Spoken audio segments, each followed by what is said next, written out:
Kamusta kayo mga kalapatids? Welcome back dito sa ating tambayan Chocobulok TV. Sa episode na ito, samahan niyo ako, silipin natin at kamustahin yung ating mga alaga, lalo na yung dalawang ibon natin na umuwi galing ng Tagudin, Ilocos Sur nung linggo. At sa pagkakataon ding ito, mag-cleansing flashing tayo para i-flush out yung mga toxins na namuo sa katawan ng ating mga alaga. Kasi nung linggo, nung ating pauwian mga kalapatids, ay hindi talaga maganda yung kalagayan ng ating mga ibon, lalo na yung unang dumating, yung ating first dropper na Grisel. At habang ginagawa natin yan, kaunting kwentuhan sapagkat meron akong ibabalita sa inyong good news at bad news. Nako, nakaka-intriga yan, kaya tutok lang mga kalapatid. Sa mga hindi pa nakapag-subscribe, ay ano pang hinihintay ninyo?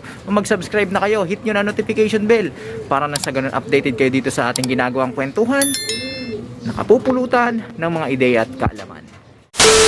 Silipin na natin yung bagong setup ng ating flyer slope mga kalapatids. Ayan, nilagyan ko muna sila ng pansamantalang box perch dyan gamit itong ating vegetable or fruit tray ba to tawag dito. Okay, kasi ayoko na magpukpuk mga kalapatids at gumawa ng nung mga box perch nila dyan na yari sa kahoy, kasi busy rin tayo mga kalapatids, magsusukat pa at kung ano pang gagawin. Samantalang ito, ilalagay lang natin dyan at inalis lang natin yung bee perch sa bandang gitna para bigyan daan yung pwesto nito. Pwede ko siyang takpan at pwede ko ring alisin yung takip. Kung mapapansin niyo, nandito yung dalawang pare sa loob nakakulong dahil pagka nasa labas sila parehas nitong barako ay nag-aaway sila dahil nag-aagawan sila sa teritoryo at ayaw naman natin na magkaroon sila ng unnecessary injury dahil nga naglilipad tayo, fourth lap na sa susunod. So iwas-iwas tayo sa mga unnecessary injury, kaya ganyan ang setup sa ating flyer slope ngayon. At dahil flashing and cleansing tayo ng mga toxins sa kanilang katawan, eto mga kalapatids, naka-ready na yung ating grits at saka yung ating charcoal powder. Ayan, napuwersa ako maghanda ng uling mga kalapatids dahil kung matatandaan ninyo nung nakaraan ay iba na talaga yung kulay ng balat nitong ating grisel. Dark red na, dapat kulay pink yun So dark red na dahil yun sa mga toxins na namuo sa kanyang katawan at umimpis masyado yung kanyang mga muscles. Kaya eto, kailangan na natin silang linisin ng husto. And then mamaya ibibigay nating patuka sa kanila depurative at eternohan natin yun syempre ng ating herbal juice. Kaya kung mapapansin niyo, wala dyan yung ating waterer o yung drinker nila dahil ayaw natin silang uminom para mamaya talagang iinumin nila yung ihahanda nating herbal juice. Ito yung inbreed natin na apo ng ating 6 overall champion at anak nito mga kalapatids. Kasi kung matatandaan ninyo, yung ating 6 overall champion, hirap na hirap tayo magpalabas ng inakay doon. Ilang beses tayo nag-attempt, laging sablay, laging minamalas. Buti bago siya mawala, eto may isang inakay na nabuhay at ito nga yung blue check na yon mga kalapatids. Yung nestmate nito, 2 days old pa lang bumigay na. Buti ito kahit paano matibay-tibay. And then ipinaris natin ito dun sa full sibling nung kanyang nanay.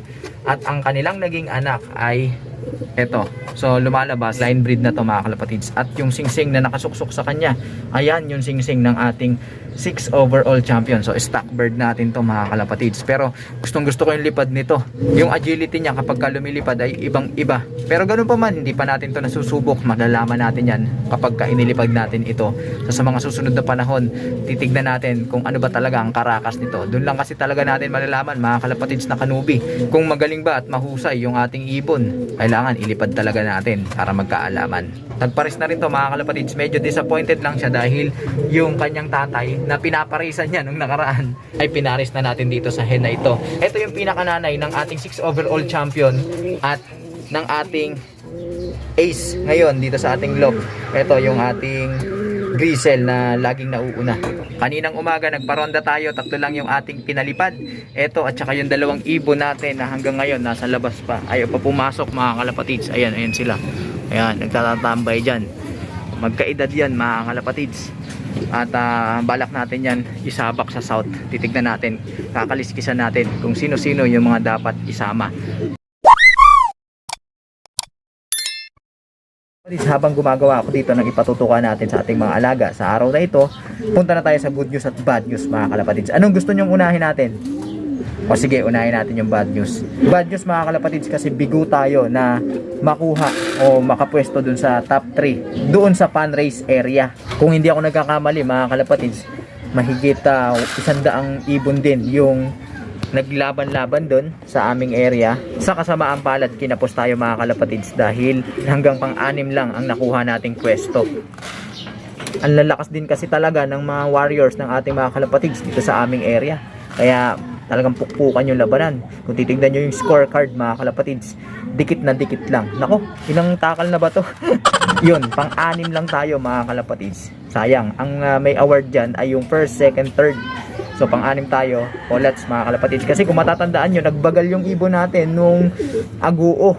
Nag 904 speed lang yung ating alaga. Makakaangat pa sana tayo ng pwesto kung na-maintain niya yung kanyang speed na nasa 1-1. Doon kasi ang kadalasang speeda ng ating ibon. Kaya lang nung nakaraan talaga wala. Ginawa niya naman ng makakaya niya. Pinuwian naman tayo at nakapag-clock naman tayo. So wala na tayong magagawa doon mga kalapatids. Kaya doon sa mga nanalong kalapatids, congratulations sa inyo. Ang gagaling nyo, saludo. Isa pang bad news natin mga kalapatids ay hindi tayo nakasali doon sa derby sa aming area. Mga nakaraan na entryhan, medyo kinapos din tayo at ang dami nating kailangan pagkakagastosan. Kaya inuna natin yung mga dapat unahin, yung mas importante. Sa ginagawa ko kasing pag-aalaga, hindi naman tayo after doon sa kung ano pa mang kaperahan. Basta gawin lang natin yung ating buong magagawa at susunod na yung mga yan. Mahirap kasi pagka ang pinaka main focus natin ay yung alam nyo na, giging distorted yung takbo ng ating kaisipan. Pero dahil sa pamilyado tayong tao, kailangan natin unahin yung para sa pamilya at yung mga bagay na mas mahalaga. Kung meron naman tayong extra, bakit hindi, di ba? O eto na, kung may bad news tayo mga kalapatids, meron din tayong good news. Ito yung good news natin mga kalapatids. Hindi ko inaasahan na itong ating ibon na Grizzles na ito nung nakaraang lap or yung sa lap sa Tagudin, Ilocos Sur, grabe mga kalapatids, tayo pala yung nag-lap champion doon sa area. Ibig sabihin lang nun na itong ating ibon ang naunang dumating at naiklak dito sa aming area. Kaya kung mapapansin nyo dyan, slap na yan, tayo yung pinaka nanguna. Kaya lang sa kasamaang palad mga kalapatids, hindi tayo nakasali. Kaya ayun, bad news pa rin. Ay nako, pero okay lang yun. Ang mahalaga ay nakikita natin yung resulta sa ginagawa nating pag-aalaga. At ito pa, isang good news mga kalapatids. Ito nakakatuwa to kasi sa dami ng ibon na lumipad noong nakaraang lap, kung hindi ako nagkakamali, 5,858 na ibon to be exact. Magkasama na yata dyan yung young bird tsaka old birds. Sa kulang-kulang 6,000 na yan mga kalapatids. Eto, nakakatuwa. Etong ibon natin na ito ay naging 13th place overall yun. Old bird, young bird. Hindi ko inaasahan na pupwesto tayo sa top 20 sa nakaraang lap na liparan na yon sa Tagudin, Ilocos Sur. Grabe. Kung kailan nangangamba ako na baka hindi makauwi itong ating ibon dahil nga nung sinampa natin siya hindi siya nagkakakain, hindi naman niya tayo binigo mga kalapatids. So nakuha niya yung lap champion sa area at pumuwesto pa siya ng 13th place sa BBC Manila Old Birds and Young Birds category. Pero wag niyo ipagkamali mga kalapatids ha, hindi tayo panalo. Yan ay isang lap lang sa 7 laps summer derby race ngayong taon. So meron pa tayong 4 na laps o 4 na lipad pa. At sa mga pagkakataon na yon, pwede tayong malasin dahil anytime pwede rin silang mawala.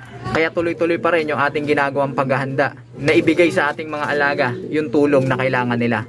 Pero hindi naman siguro masama at sana'y mapagbigyan ninyo ako kung i-appreciate ko yung naging resulta ng ating ginagawang pag-aalaga. Isipin nyo, hindi biro yan mga kalapatid. Considering sa BBC Manila, isang big club kung saan napakagagaling ng mga sumasaling ibon at yung mga sumasaling fanciers dito ay mga talagang mga veterano at idol.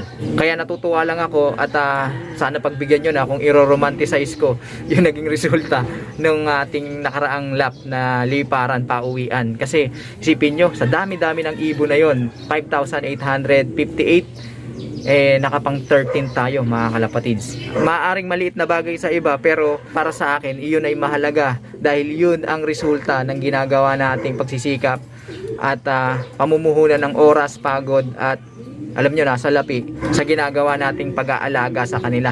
Pero sa kabila niyan mga kalapatids, lalo tayo magiging motivated habang nagpapakumbaba sa ating ginagawang pag-aalaga. Naalala ko yung kasabihan, mata sa itaas, paa sa ibaba. So ganun pa rin tayo mga kalapatids at sana sa mga susunod pang liparan natin uwian pa tayo nitong ating ibon na ito kasi ang galing-galing mo sana uuwi ka ha, huwag ka mawawala hanggang dulo ha. ilaban mo yung loft natin. Kahit maliit lang tong loft natin, ilaban mo. Hopefully makatulong sa kanya yung pares na binigay natin sa kanya. Ngayon pa lang tayo nag-allow sa kanila na magsama ng pares nila. 4 na lipad na lang yan at huwag kang mawawala, ha? Ayan mga kalapatid, sa akin nausap ko na para tayong tanga, pero sana naiintindihan niya at sana hindi siya mawala at makadulo yung ating alaga. Okay mga kalapatid, yan muna ang update dito sa ating munting tambayan. Maraming salamat sa inyong pakikitambay, pakikipagkwentuhan, at patuloy lang kayong tumutok sa mga susunod pa nating gagawing paghahanda at liparan, abangan. Kaya sa mga hindi pa nakapag-subscribe dyan, ano pang hinihintay nyo? Mag-subscribe na kayo, hit nyo na ang notification bell para updated kayo sa ginagawa nating kwentuhan, nakapupulutan ng mga ideya at kaalaman. Paano mga kalapatids? Hanggang sa muli pagkikita, paalam!